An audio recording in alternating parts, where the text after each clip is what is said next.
In this video, we're going to take a look at creating a truss bridge design using Fusion 360. So for your truss design project, we can go ahead, we're going to go over to document settings. We're going to change the units over to millimeters since the constraints give you those in millimeters. I'm going to go ahead and select new component, and we're going to name this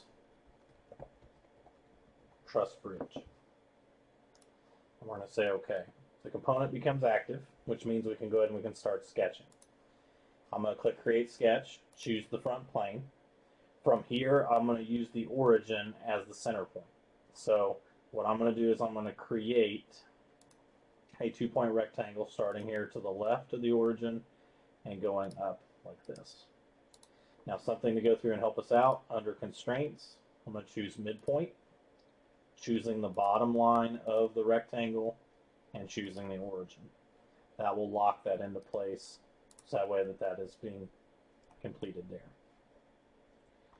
Alright, as we go along, we can go ahead and we can go to Sketch Dimension. The height of our bridge cannot be any taller than 127. The length of our bridge can be not longer than 400 millimeters. So that gives us a boundary to work with. The other thing that we're going to have to work with as well is going to be looking at our supports. So you are allowed to have, I'm going to drag this dimension up above, you are allowed to have your bridge kind of, what they say, project down below. So I'm going to create another rectangle. And down here below, I'm going to kind of draw this on the bottom line of the previous one. I'm going to choose the midpoint. From there, I can go through and I can take a look at either one of two things. Either I can choose the top line, so you can see I'm kind of fighting me just a little bit, but there is just the top line of this one, and I can choose the origin point. I can also find it.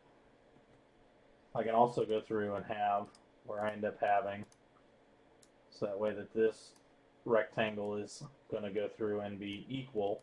I could also utilize the horizontal vertical. Hold my Shift key, go along the bottom here till I find the X with the triangle, which is the midpoint, and then I'll click on the origin, and that will lock those two into place. I am allowed to go through and project below 20 millimeters, and the width on this will be 300. Now, this will go through and allow me to have a grid to set up for my truss bridge design. I'm going to cancel off the dimension tool. I'm then going to highlight these lines and I'm going to turn them into construction lines. So this goes through and allows me to have construction lines to give me for a boundary as I have. Looks like, let me drag this, there we go, back down. So there will be our layout and design. From here, I can now go through and start looking at drawing in the design that I wish to have. And in the next video, we'll explore some of the possible tools that we can use in order to create your bridge design.